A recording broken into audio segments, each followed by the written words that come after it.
चलिए अब देखते हैं फटाफट अंदाज में खबरें।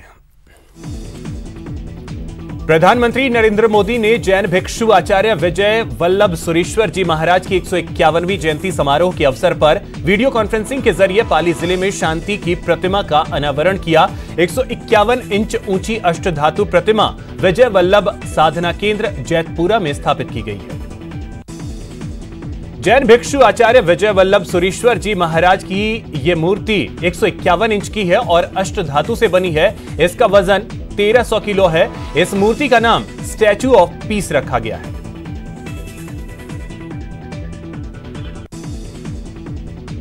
कार्यक्रम का आयोजन अखिल भारतीय श्री आत्म वल्लभ जैन महासंघ ट्रस्ट की ओर से पाली जिले के जैतपुरा में श्री विजय वल्लभ साधना केंद्र में किया गया। कार्यक्रम को पीएम नरेंद्र मोदी ने संबोधित किया।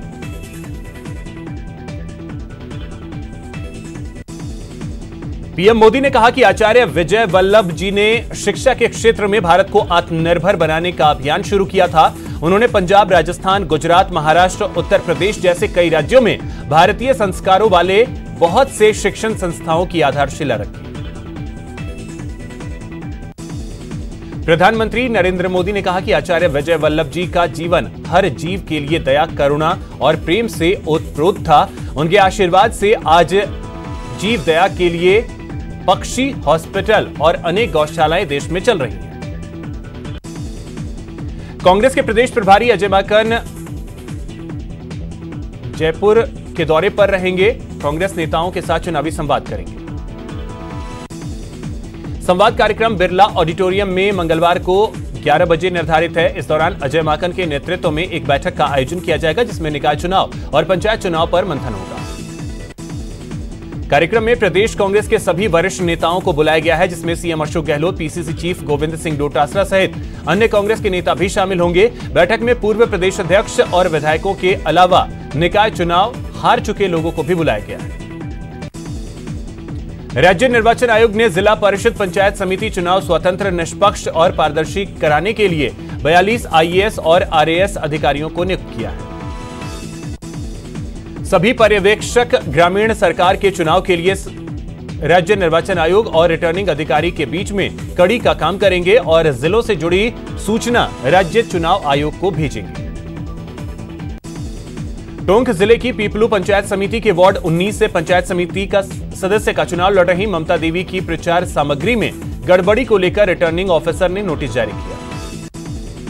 आरओ ने प्रत्याशी को नोटिस देकर कहा है कि प्रचार सामग्री पर प्रत्याशी के ससुर पन्ना लाल का नाम छपा है, जो सरकारी विद्यालय में प्रधानाचार्य हैं, और ये पूरी तरह प्रत्याशी की ओर से की गई लापरवाही है और आचार संहिता का उल्लंघन है। भरतपुर में चुनावी रंजिश को लेकर दो पक्षों में हुई गोलीबारी में एक व्यक्ति की मौत हो गई, वहीं कई लोग घायल हो गए। सूचना के बाद पुलिस मौके पर पहुंची और मृतक के शव को अपने कब्जे में लेकर पोस्टमार्टम के लिए भेज दिया। वहीं दूसरी ओर घायलों को जुरहर अस्पताल में भर्ती करवाया गया। घटना के बाद इलाके में दहशत का माहौल है। सूचना के बाद स्थानीय प्रशासन ने एहतियात के तौर पर इलाके में अतिरिक्त पुलिस बल की तैनाती कर दी है। घटना जिले के जुरहरा थाना क्षेत्र के बमनवाड़ी गांव की है। प्रदेश की जेलों को लेकर राजस्थान हाईकोर्ट की ओर से तल्ख टिप्पणी किए जाने के बाद जेल प्रशासन जेलों की व्यवस्था सुधारने की कवायद में जुट गया है। जेल प्रशासन जेलों में पाए जाने वाले प्रतिबंधित सामग्री को लेकर सख्त है और विशेष अभियान के जरिए 30 नवंबर तक जेलों की जांच की जाएगी। कोटा में चल रहे विकास कार्यों का यूडीएच मंत्री शांति धारीवाल ने निरीक्षण किया। वहीं मंत्री शांति धारीवाल ने अधिकारियों के साथ परकोटा क्षेत्र के ऐतिहासिक दरवाजों का भी अवलोकन किया। उदयपुर में पर्यटन व्यवसाय एक बार फिर गुलजार हो गया है। दिवाली के बाद शहर में गुजराती पर्यटकों का आवागमन बढ़ गया है। इस बार भी पर्यटक आने शुरू हो गए। लॉकडाउन होने के बाद पर्यटन व्यवसाय और इससे जुड़े लोग आर्थिक तंगी से जूझ रहे थे। ऐसे में पर्यटकों के आने से सभी को आर्थिक तंगी से उबरने में राहत मिलने की उम्मीद है।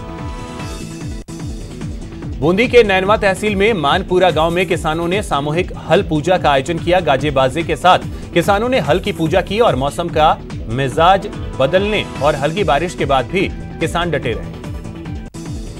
किसानों की सुख समृद्धि के लिए होने वाले इस हल पूजन में सभी ग्रामीण और किसानों ने उत्साह के साथ भाग लिया।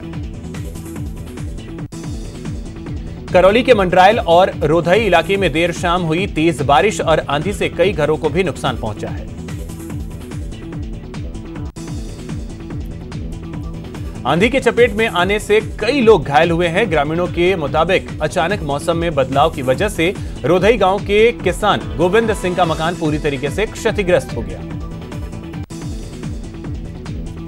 चूरू में कोहरे का कहर शुरू हो गया है। सोमवार को कोहरे की वजह से जिले भर में विजिबिलिटी कम रही। कोहरे की वजह से वाहन सड़कों पर रेंगते नजर आए। कोहरे के कारण वातावरण में आई नमी से किसान भी खुश हैं। वहीं ठंड बढ़ गई है। जिले में उत्तरी हवाओं के कारण पारे में गिरावट दर्ज की। करौली में रविवार देर शाम हुई बारिश से किसानों के चेहरे खिल उठे हैं। बारिश के कारण जहां रबी की फसलों गेहूं, चना, सरसों को फायदा मिलेगा। हालांकि कई जगहों पर हल्के ओले गिरने की वजह से फसलों को भारी नुकसान भी पहुंचा है। अजमेर में कल हुई बारिश के बाद आज मौसम का मिजाज पूरी तरीके से बदल गया। आसमान में घना कोहरा छा गया। बारिश की वजह से ठिठुरन भी बढ़ गई। जयपुर के आसपास के इलाकों में भी मौसम का मिजाज पूरी तरीके से बदला हुआ है। मौसम विभाग के अधिकारियों का कहना है कि यह बदलाव कुछ जिलों में आने वाले दिनों में दिखाई देगा, लेकिन जयपुर और आसपास के जिलों में इसका प्रभाव कम रहेगा। अजमेर में कल हुई बारिश के बाद आज अचानक मौसम में और भी बदलाव आया और आसमान में घना कोहरा छा गया, जिसकी वजह से विजिबिलिटी कम हो गई और ठिठुरन बढ़ गया। अलवर के मालाखेड़ा क्षेत्र में बारिश और ओलावृष्टि हुई, जिसके कारण आसमान में आज कोहरा छाया रहा, जिससे जनजीवन भी प्रभावित हुआ है। सीकर के दर्जनों गांव में हुई तेज बारिश और ओलावृष्टि के बाद कई स्थानों पर कोहरा देखने को मिला। फतेहपुर, शेखावाटी, लक्ष्मणगढ़, सीकर जयपुर हाईवे पर कोहरा छाया रहा, जिसकी वजह से वाहन चालकों को खासी परेशानी का भी सामना करना पड़ा। कृषि कार्य में हो रहे यांत्रिक उपयोग के चलते ग्रामीण क्षेत्रों में बैलों की संख्या घटती जा रही है। इसको देखते हुए टोंक जिले में सामूहिक बैल पूजन कार्यक्रम का आयोजन किया गया। कार्यक्रम में ग्रामीणों ने बढ़ चढ़कर हिस्सा लिया। गोवर्धन पूजा के साथ ही जोधपुर में अन्नकूट महोत्सव का आगाज हो गया है। शहर के घनश्याम मंदिर में अन्नकूट का आयोजन किया गया। इस दौरान कोरोना संक्रमण की गाइडलाइन का पूरी तरीके से पालन किया गया। आज भाई दूज का पर्व हर्षोल्लास के साथ मनाया जा रहा है। भाई दूज के मौके पर बहनों ने पूजा कर भाइयों की लंबी उम्र की कामना की। कोटा में गोवर्धन पूजा के मौके पर सदियों से चली आ रही परंपरा का निर्वहन किया गया और किसानों ने कृषि यंत्रों के रूप में बैलों की पूजा की और उनका आशीर्वाद लिया। भरतपुर के डीग कस्बे में बीजेपी कार्यकर्ताओं ने दिवाली मिलन समारोह का आयोजन किया गया। कार्यक्रम में मुख्य अतिथि के रूप में जिलाध्यक्ष डॉक्टर शैलेश सिंह मौजूद रहे। इस मौके पर उन्होंने कस्बे वासियों को दिवाली की शुभकामनाएं दी। भरतपुर में भाई दूज का पर्व बड़े ही हर्षोल्लास के साथ मनाया जा रहा है। यहां मास्क लगाकर बहनें भाइयों को तिलक लगा रही हैं। पहली बार ऐसा हो रहा है कि तिलक के दौरान बहनें अपने भाइयों को मास्क पहनकर तिलक लगा रही हैं। ठंड बढ़ने के साथ ही जोधपुर शहर कोहरे की आगोश में समा गया है। जोधपुर शहर की एयर क्वालिटी इंडेक्स 378 तक जा पहुंचा है। दिवाली पर कोरोना के मामलों में बढ़ोतरी देखी गई। दिवाली के लिए बाजारों में उमड़ी भीड़ के बाद कोरोना के मामले बढ़ गए। स्थानीय प्रशासन के मुताबिक दिवाली के दौरान महज 300 लोगों की सैंपलिंग पर ही 70 से ज्यादा कोरोना संक्रमित मरीज सामने आने लगे हैं। ऐसे में प्रशासन ने स्थानीय लोगों से अपील करते हुए कहा है कि कोरोना गाइडलाइन का पूरी तरीके से पालन करें। कोटा बारा नेशनल हाईवे 27 पर हुए भीषण सड़क हादसे में एक मिनी बस तालाब में जा गिरी। आनन फानन में स्थानीय लोगों की पहल के बाद बस में सवार 7 यात्रियों को सुरक्षित बाहर निकाल दिया गया। घटना के कारणों के बारे में बताया जा रहा है कि अचानक मिनी बस के सामने कुछ पशु आ गए, जिन्हें बचाने के चक्कर में चालक ने बस को तालाब की तरफ मोड़ दिया। बारा में जैन समाज के संत आचार्य ज्ञान सागर महाराज का हृदय गति रुकने से निधन हो गया। इस सूचना से पूरे देश भर के जैन समाज के धर्मावलंबियों में शोक की लहर। भरतपुर में एसटीएफ ने ऑनलाइन ठगी करने वाले 3 शातिर बदमाशों को गिरफ्तार किया है। शातिर बदमाश सूरजपोल चौराहे के पास एक एटीएम से पैसा निकाल रहे थे। शक होने के बाद एसटीएफ ने उन्हें गिरफ्तार कर लिया। गिरफ्तार बदमाशों से पूछताछ की गई, जिन्होंने 1 महीने में लाखों रुपए की ऑनलाइन ठगी करने की बात कबूल की है। जोधपुर के विवेक विहार क्षेत्र में टेंट हाउस के गोदाम में देर रात अचानक आग लग गई। आग लगने से क्षेत्र में सनसनी फैल गई। घटना की जानकारी दमकल और पुलिस को दी गई, जिसके बाद मौके पर पहुंची दमकल की टीम ने आग पर काबू पाया। प्रतापगढ़ में कांग्रेस विधायक रामलाल मीणा पर हमले को लेकर ब्लॉक कांग्रेस पदाधिकारियों ने एएसपी को ज्ञापन सौंपा और आरोपियों के खिलाफ कानूनी कार्रवाई की मांग की। कोटा में कोरोना से लगातार मौत का आंकड़ा बढ़ता जा रहा है। नए अस्पताल कोविड वार्ड में एक और कोरोना मरीज की मौत हो गई। कोटा में 150 मरीजों की जांच रिपोर्ट कोरोना पॉजिटिव पाई गई है। पॉजिटिव मरीजों में 110 मरीज कोटा के रहने वाले हैं। अजमेर के विजयनगर थाना क्षेत्र के नगरपालिका के पास अधेड़ का शव मिलने से सनसनी फैल गई। सूचना मिलते ही मौके पर पहुंची पुलिस ने शव को कब्जे में ले लिया। मृतक की पहचान विजयनगर निवासी नौरतमल जैन के रूप में हुई।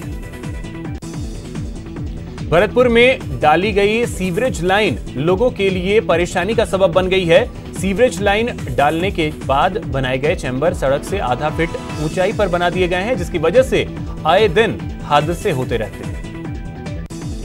कोटा के सुकेत थाना क्षेत्र में एक व्यक्ति ने शराब के नशे में फांसी लगाकर आत्महत्या कर ली। सूचना मिलने के बाद पुलिस मौके पर पहुंची और जांच में जुट गई। डूंगरपुर के कोतवाली थाना क्षेत्र में बलवाड़ा गांव के पास एक ट्रैक्टर ने बाइक को टक्कर मार दी। हादसे में बाइक सवार की मौत हो गई। कोटा के भदाना गांव में गोवर्धन पूजा के दौरान एक ब्लैक किंग कोबरा सांप निकला, जिससे ग्रामीणों में हड़कंप मच गया। अलवर के उद्योग नगर थाना क्षेत्र के इंटाराना छावनी में एक फौजी ने अपने बैरक में फांसी का फंदा लगाकर खुदकुशी कर ली, जिसको अन्य फौजी सामान्य चिकित्सालय लेकर पहुंचे, जहां डॉक्टरों ने मृत घोषित कर दिया। अलवर में मौसम में परिवर्तन के साथ नौनिहालों के बीमार होने का सिलसिला भी बढ़ गया है। बारिश और ओलावृष्टि के बाद ठंड बढ़ गई है। अजमेर के रामगंज थाना क्षेत्र के तबीजी नगर में चोरों ने घूम रहे परिवार को अपना निशाना बनाया और करीब 5 लाख का माल साफ कर दिया। जोधपुर के कुंज बिहारी मंदिर में 56 भोग का आयोजन किया गया। पुजारी ने बताया कि इस दौरान कोरोना वायरस की गाइडलाइंस का पूरी तरीके से पालन किया गया।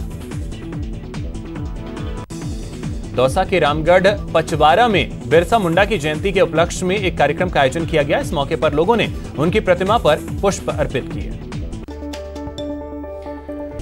कोटा में बीती रात तेज बारिश हुई, जिसके कारण ग्रामीण क्षेत्रों में घना कोहरा छाया रहा। धुंध और कोहरे की वजह से विजिबिलिटी कम रही। भरतपुर में भाई दूज का पर्व मनाया जा रहा है। ऐसे में रोडवेज बस स्टैंड पर भारी भीड़ लगी रही और यात्रियों ने टिकट विंडो पर लाइन लगाकर टिकट प्राप्त किए। भरतपुर के वैर में बिरसा मुंडा जयंती का आयोजन किया गया। इस अवसर पर लोगों ने बिरसा मुंडा की जयंती मनाई। जोधपुर में कायस्थ समाज के कुल गुरु भगवान चित्रगुप्त की जयंती प्रतिवर्ष हर्षोल्लास के साथ मनाई जाती है, लेकिन इस बार कोरोना वायरस संक्रमण के चलते सूक्ष्म पूजा का आयोजन किया गया। यहां रुकेंगे एक छोटे से ब्रेक के लिए। ब्रेक के बाद आपका स्वागत है। चलिए रुक करते हैं खबरों की ओर। महाराष्ट्र में धार्मिक स्थल राज्य सरकार की अनुमति के बाद 8 महीने बाद सोमवार को खुल गए। सिद्धिविनायक मंदिर, मुंबा देवी मंदिर समेत महाराष्ट्र के सभी धार्मिक स्थल पर सुबह से ही भक्त दर्शन करने के लिए पहुंचे।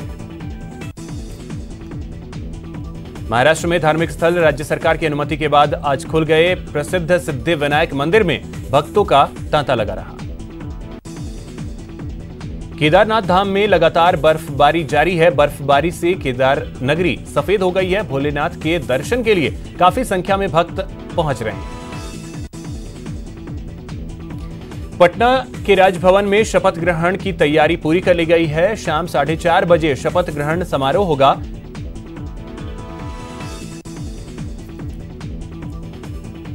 शपथ ग्रहण को लेकर राजभवन की सुरक्षा बढ़ा दी गई है। बिहार पुलिस के साथ सीआरपीएफ के जवानों ने मोर्चा संभाल रखा है। शपथ ग्रहण को लेकर बीजेपी दफ्तर में जश्न का माहौल है। ढोल नगारों के साथ जश्न में बीजेपी कार्यकर्ता डूबे हुए हैं। बिहार में 2 डिप्टी सीएम होंगे। बीजेपी विधायक दल के नेता तारकिशोर प्रसाद और उपनेता रेणु देवी डिप्टी सीएम बनेंगे। तारकिशोर प्रसाद को नई जिम्मेदारी देने को लेकर लोगों ने उन्हें बधाई दी, लड्डू खिलाकर खुशी का इजहार किया। शपथ लेने से पहले रेणु देवी ने कहा कि जनता के लिए काम करेंगे, जनता के विश्वास को पुख्ता बनाएंगे। बिहार का डिप्टी सीएम बनने जा रही रेणु देवी ने भैया दूज का त्यौहार मनाया। अन्नकूट रही रेणु देवी की ये तस्वीरें सामने आई। जेडीयू कोटे से मंत्री पद की शपथ लेने वालों में 5 नाम लगभग तय हैं। विजय चौधरी, अशोक चौधरी, मेवालाल चौधरी के साथ विजेंद्र यादव और शीला कुमारी शपथ लेंगे। दूसरी बार तारापुर विधानसभा सीट से विधायक बने जेडीयू के मेवालाल चौधरी मंत्रिमंडल में शामिल होंगे।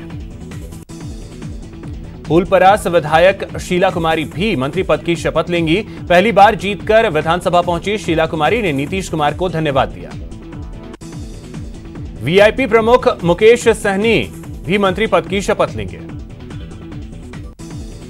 नीतीश कुमार के साथ 15 विधायक मंत्री पद की शपथ लेंगे। जेडीयू कोटे से 6 और बीजेपी कोटे से 7 मंत्री पद की शपथ लेंगे, जबकि हम और वीआईपी कोटे से एक विधायक मंत्री पद की शपथ लेंगे।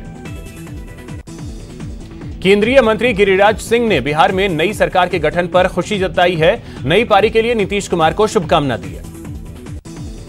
न्यूज 18 से बातचीत करते हुए गिरिराज सिंह ने कहा कि सुशील कुमार मोदी नई जिम्मेवारी के साथ काम करेंगे। सरकार गठन और सरकार में विभागों के वितरण पर जेडीयू महासचिव केसी त्यागी का बयान भी सामने आया है। उन्होंने कहा कि बीजेपी और जेडीयू के शीर्ष नेतृत्व के बीच चल रही है बातचीत, जल्द सब कुछ तय हो जाएगा। सीएम नीतीश कुमार के पैतृक गांव कल्याण बिघा में खुशी का माहौल देखने को मिल रहा है। गांव के लोगों ने खुशी का इजहार किया।